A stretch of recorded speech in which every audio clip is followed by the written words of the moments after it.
Hello નમસ્કાર મિત્રો, હું નિકુંજો સર તમારું સ્વાગત કરું છું મારા ખીજડીયા ગામના વાડીના રસોડામાં. મિત્રો આજે આપણે બનાવવાના છે ખૂબ જ ટેસ્ટી જીરા રાઈસ અને દાલ પાલક. તો ચાલો શરૂ કરીએ. મિત્રો હંમેશાની માફક સૌપ્રથમ આપણે આપણો ચૂલો પ્રગટાવી લઈશું અને આપણા રસોઈની શરૂઆત કરીશું. તો મિત્રો આ જે રેસીપી છે એ ખૂબ જ સિમ્પલ છે અને ખૂબ જ હેલ્ધી છે. ખાસ કરીને શિયાળામાં જ્યારે પાલકની ભરમાર હોય ત્યારે તમે અવશ્યથી આ રેસીપી બનાવજો. બધા લોકોને ખૂબ જ પસંદ આવશે, નાના બાળકો હોય, વડીલો હોય કે તમારા મહેમાનો હોય. તો મિત્રો સૌપ્રથમ આપણે અહીંયા પાણી ગરમ કરીશું જેથી કરીને આપણા દાળ અને ભાત છે એ બે બાફવા મૂકી શકીએ આપણે અને એની પ્રોસિજર આપણે ચાલુ કરી શકીએ. બીજી બાજુ મિત્રો મેં તુર દાળ અને મગ દાળ બે લીધી છે, એને આપણે સારી રીતે પલાળી અને ધોઈ લેશું, પલાળવા રાખી દઈશું થોડીવાર માટે. અને પાછા હું એક બાજુ ચોખા પલાળું છું, જે આપણે નોર્મલી દાળ ભાતમાં ખાતા હોય એ ટાઈપના ચોખા, ખીચડીના નહીં, એ લીધા છે મેં. અને સાવ પાલીસ બી નથી લીધા, એ ટાઈપના ચોખા છે આ. તો આપણી જે બે વસ્તુને પલાળી દીધી હતી એના પછી એક ધોઈ અને બાફવા માટે મૂકી દઈશું. તો સૌપ્રથમ આપણે જે દાળમાંથી જે કચરો રહેલો હોય, તમામ જે ઝીણી કટકી હોય એને દૂર કરી દઈશું પાણીથી ધોઈને, અને તે પછી એને બાફવા માટે મૂકી દઈશું. પાણી મિત્રો હંમેશા એકવાર થોડું ઉકળી જાય પછી બાફવા મૂકવી, દાળ કે ભાત કે ગમે તે હોય. અને બીજી તરફ જો મિત્રો આ પાલક છે, ખૂબ જ મોટી મોટી પાલક થાય છે અમારે. એ પાલક છે એના પાંદડા હું લેતો જઈશ અને એ આપણી રેસીપીનો હીરો હશે, આજે મેન ઇન્ગ્રેડિયન્ટ્સ આપણી રેસીપીનો હશે. તો એ માટે આપણે ખૂબ બધી પાલક લેશું. મિત્રો આની એક ખાસિયત એ છે કે આમાં એક તો બે ફાયદા થશે કે તમારા જે બાળકો ખાતા ન હોય, એક તો પાલક ખાવા મળશે અને બીજી તરફ દાળના જે પ્રોટીન્સ છે એ ખાવા મળશે. તો ખૂબ જ સારી રેસીપી રહેશે, ખૂબ જ નવી રેસીપી રહેશે, જેથી બધાને ભાવશે અને સાથે સાથે ન્યુટ્રિશન અને પોષણ પણ મળશે. તો મિત્રો આપણે જે પાલક કાપી છે એને આપણે ધોઈ લઈશું, સારી રીતે ધોઈ લઈશું અને એક એક પાંદડા છે એને તમામ ગંદકી છે એ દૂર કરી અને થપ્પો કરીને આપણે એક બાજુ નીતરવા માટે, હુકાવવા માટે રાખી દઈશું થોડીવાર માટે. અને ત્યાર પછી આપણે તે પછીની પ્રોસિજર ચાલુ કરીશું. આવી રીતે જોઈ લો મિત્રો, તમામ જે પાંદડા છે એ નાના મોટા મેં ગોઠવી દીધા છે જેથી કરીને મને કાપવામાં બી સહેલાઈ રહે. મિત્રો ઘણી વાર તો આપણે 2 ફૂટ સુધીના પાંદડા પાલકના થાય છે, જે ખૂબ જ સારી વાત કહેવાય. અને આ પાંદડા હોય છે એ નાનાથી લઈને મોટા સુધી એવી રેન્જ રહે છે. તો જો બીજી તરફ મારી દાળ બફાઈ રહી છે, એ સારી એવી બફાવા આવી છે. હવે એમાં હું મીઠું નાખીશ થોડું અને થોડી હળદર, જેથી કરીને એમાં કલર અને સ્વાદ અત્યારથી જ ભળવા માંડે. અને આ બે વસ્તુ એવી છે મિત્રો, જો એને રગે રગમાં ઉતરી જાય તો તમારું દાળ જે હોય છે એ ખૂબ જ ટેસ્ટી બને છે. જોઈ લે આ રીતે હું પકવી રહ્યો છું. મિત્રો જે દાળ ને એ બધી વસ્તુ હોય એવી એને એકદમ સાવ ન બાફી નાખવી. જો તમે સાવ બાફી નાખો તો એનો ટેસ્ટ ફીકો પડતો જાય છે. પરફેક્ટલી હું એમ નથી કહેતો કે કાચી હોવી જોઈએ, પણ બફાયેલી હોવી જોઈએ, પણ સાથે સાથે થોડુંક પ્રવાહિતા એમાં વધારે હોવી જોઈએ. તો આવું તમે કરશો તો એનાથી તમારી દાળ હંમેશા ટેસ્ટી બનશે. આપણે એમ થતું હોય કે ઘણીવાર જાજી દાળને સારી ઘાટી દાળ કરવાથી સારી થતી હોય છે, પણ એ સાચું નથી હોતું. ક્યારેક તમે પાણીવાળી દાળ બી કરી જોજો, ખૂબ જ ટેસ્ટી લાગશે તમને, ઓના કરતાં અલગ ટેસ્ટ દેશે. બીજી બાજુ મિત્રો આપણે જે ચૂલો છે એમાં આપણે આપણી ભાત છે એ બાફવા મૂકી દઈશું. અને તમે આ મિત્રો આ ટાઈપના જે જૂના ફ્રીજ હોય એનો કઈ રીતે અમે ઉપયોગ કરીએ છીએ વાડીએ જુઓ. આજે મોટાભાગના આ જે ફ્રીજ હોય છે, જે જૂના પડતર હોય છે, મતલબ કોઈ કામના નથી રહેતા, એમાં આવી રીતે ઝટકા સિસ્ટમ, જે પ્રાણીઓથી, જંગલી પ્રાણીઓથી બચાવવા, જે આપણે કહી શકાય કે ગવર્મેન્ટ માનીએ છીએ, સરકાર માનીએ છીએ, એ ઝટકાને આમાં રાખવામાં આવે છે અને એનો ઉપયોગ કરવામાં આવે છે, કે જે સોલરથી હાલે છે. તમે જોઈ લો આ સોલર પ્લેટ.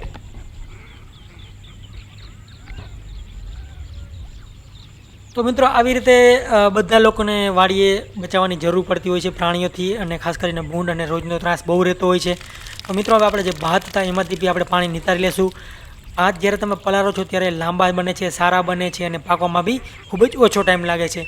તો આ વસ્તુ યાદ રાખશો. અને ભાતને બી એવી જ રીતે મિત્રો થોડું પાણી ગરમ થઈ જાય તે પછી જ નાખવાના, ઠંડા પાણીમાં નહીં નાખવાના. તો મિત્રો બીજી બાજુ જે આપણી પાલક હતી એમાંથી પાણી નિતારી લીધું છે અને સારી રીતે હું તમને કાપવાની એક ટ્રીક શીખડાવું કે જ્યારે જાજી બધી તમારા પાલક કંઈ એવું કાપવું હોય ત્યારે આ રીતે તમે એના પાંદડા હોય એને 2 ભાગમાં અથવા તો 1 ભાગમાં નાના હોય તો એ રાખીને મોટામાં મોટી થપ્પી થતી એટલી કરો. આ રીતે થપ્પી બનાવો એની, જેથી કરીને તમે કાપવામાં ખૂબ જ સહેલાઈ રહેશે. આવી રીતે દાંડલીનો ભાગ જે હોય એ સૌપ્રથમ દૂર કરી દો. અને તે પછી જે જરૂરી ભાગ છે એને તમારે જેવો જોતો હોય, ઝીણો, જાડો, એવો સમારવાનો ચાલુ કરો. જોઈ શકો છો તમે હું કઈ રીતે આને સમારી રહ્યો છું.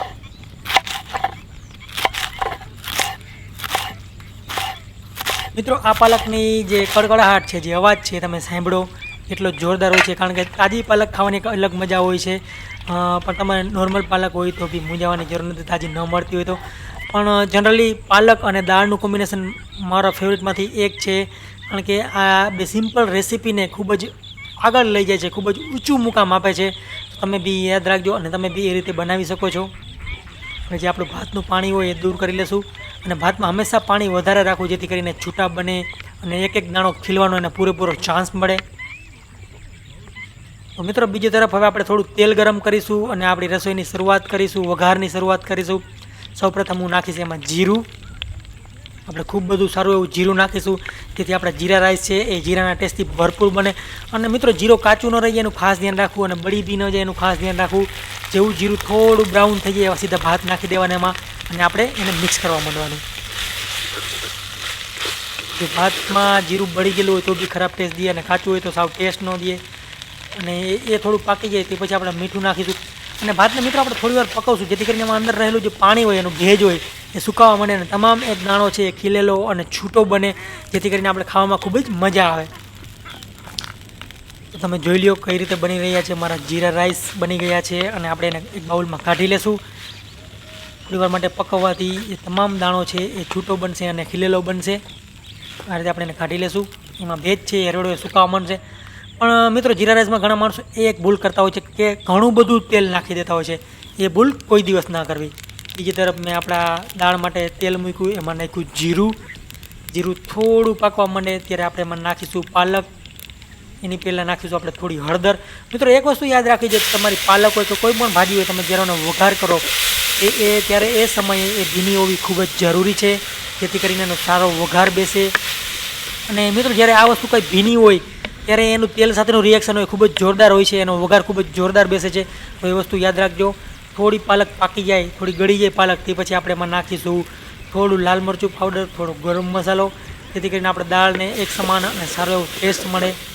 પણ આપણે એટલો બધો બી નહીં નાખીએ કે ખાલી મસાલાનો ટેસ્ટ આવ્યા રાખે. આપણે નેચરલ ટેસ્ટ હોય છે જીરાનો, પાલકનો અને દાળનો, તો એ વસ્તુ બી ભૂલાય નહીં. તો મિત્રો હવે હું નાખી દઈશ મારી દાળ. હવે જોઈ લો કઈ રીતે મેં એને બાફી છે, પ્રવાહી બી છે, તેમ છતાં બફાઈ ગયેલી બી છે. એ રીતે આપણે દાળ લેશું. એ મિક્સ દાળ મેં આને કઈ રીતે, એ ખૂબ જ સારો એવો ટેસ્ટ દેશે. આ વસ્તુ તમે ખાસ યાદ રાખજો. હવે મિત્રો આ બધું પાકી ગયેલું જ છે, આપણે ખાલી થોડી વાર માટે આને ઉકાવશું, બહુ પકવાની જરૂર નથી. થોડું જ્યારે પાકી જાય ત્યારે આપણે એને ઉતારી લેશું. જુઓ તો મારી દાળ છે એકદમ વ્યવસ્થિત રીતે પાકી ગઈ છે, મારે જેવી જોઈએ એવી પાકી ગઈ છે. અને બહુ ઘાટી દાળ ન થાય એની ખાસ ધ્યાન રાખજો. એ પહેલાં તમે ઉતારી લેજો. જો તમારે સારો ટેસ્ટ ભાત સાથે જોતો હોય તો એકવાર એવી રીતે કરીને જુઓ, અને પછી તમે મને એનું રિઝલ્ટ જણાવજો. તમને બી ખૂબ જ પસંદ આવશે. કારણ કે મિત્રો જે લિક્વિડિટી અને ઘનતાનો રેશિયો હોય છે એ કુકિંગમાં ઘણીવાર ખૂબ જ મહત્ત્વનો હોય છે. હવે મારી દાળ થઈ ગઈ છે, એને હું ઉતારી લઈશ. અને જુઓ કેટલી પ્રવાહી છે, કેટલી ઘાટી નથી એકદમ દાળ. એને આપણે કાઢી લઈશું એક બાઉલમાં અલગ. કારણ કે આપણે જ્યારે એને ભાત સાથે ખાઈએ ત્યારે આપણે જે મોઢામાં પ્રવાહી છૂટે અને આનું જે પ્રવાહી બે ભેગું થાય, એનાથી આ દાળ આપણે ખાવામાં ખૂબ જ ઇઝી રહે છે, ગળામાં ફસાતી નથી, જેથી કરીને આપણે એમ લાગે છે કે આ વસ્તુ છે જોરદાર છે. પણ એની હકીકતનું રહસ્ય આ હોય છે, બીજું કોઈ સિક્રેટ હોતું નથી. એ ઘણા માણસો ભૂલ કરતા હોય છે. અને મિત્રો બીજી તરફ આપણે ધાણા બી લઈ લઈશું, એકદમ તાજા અને લીલાછમ ધાણા કૂણા, જે આપણે દાળને હજી એક ફ્લેવર આપશે. અને આપણી દાળને એક તાજગીભર્યો ટેસ્ટ આપશે, અને એને ખૂબ જ સુગંધી બનાવવામાં મદદરૂપ થશે. પાલક, દાળ, મેથી અને જીરાનો ટેસ્ટ, અને સાથે જીરા રાઈસ. મિત્રો પૂરું થઈ ગયું, અહીંયા જ વાત પૂરી થઈ ગઈ. તો મિત્રો હું આશા કરું છું કે તમને આ વિડીયો ગમ્યો હશે. પ્લીઝ મારા વિડીયોને લાઇક કરો, શેર કરો. ત્યાં સુધી હું મારા ખાવાનો આનંદ માણું છું. અને આ રીતે આપણે એને પરોસશું એકદમ સિમ્પલ રીતે. જે દાળ હોય છે એ હું પહેલાં નાખીશ, અને એની ઉપર આપણે ભાત નાખીશું. દાળ નાખ્યા બાદ એની ઉપર હું ભાત નાખીશ. જોઈ લો હું કઈ રીતે નાખી રહ્યો છું. આપણે એકદમ સેન્ટરમાં નાખીશું, એ રીતે આપણે એને ગોઠવશું. અને મિત્રો તમે જો મારો દાળ ભાતનો વિડીયો ન જોયો, જે ખૂબ જ ગુજરાતમાં લોકપ્રિય બન્યો છે અને 16 લાખથી વધુ લોકોએ નિહાળી ચૂક્યા છે, તમે બી જોવો હોય તો હું નીચે લિંક આપી દઉં છું, તમે જોઈ લેજો. અથવા તો મારી ચેનલ ઉપર જઈને જોઈ લેજો, તમને એ વિડીયો જોવા મળી જશે. ઘણા બધા લોકોને ખૂબ જ ગમ્યો છે, હજારો લોકોને, ઇનફેક્ટ લાખો લોકોને ખૂબ જ ગમ્યો છે. અને 16 લાખથી વધુ લોકો એને જોઈ ચૂક્યા છે. તમે બી જોવાનું ચૂકતા નહીં. ચાલો મિત્રો, હું મારા ખાવાનો આનંદ માણું છું, અને આશા કરું છું કે તમને બી આ રેસીપી ગમી હશે. પ્લીઝ મારા વિડીયોને લાઇક કરજો, શેર કરજો અને કોમેન્ટ કરજો. અને સાથે સાથે જો કોઈ રેસીપી હોય તો રિક્વેસ્ટ કરવાનું ભૂલતા નહીં, જેથી કરીને મને આઈડિયા આવે ફ્યુચરમાં કે તમારે કઈ ટાઈપની લોકોને રેસીપી જોઈએ છે. જેમ જાજો મત થશે એમ રેસીપી આગળ વધશે. વધુ ભાગે હું એ ટ્રાય કરતો હોય અને સાથે સાથે એવી બી રેસીપી ટ્રાય કરીશ કે જે તમને નવી નવી રેસીપી થોડી થોડી દેતો જાવ, જેથી કરીને આપણા રોજ બેરોજના ખાવામાં છે સાદું અને નવું ખાવાનું આવતું જાય, ઓછા મસાલા અને ઓછા તેલવાળું. આવજો, ફરી મળીશું. Thank you so much. Bye bye, take care.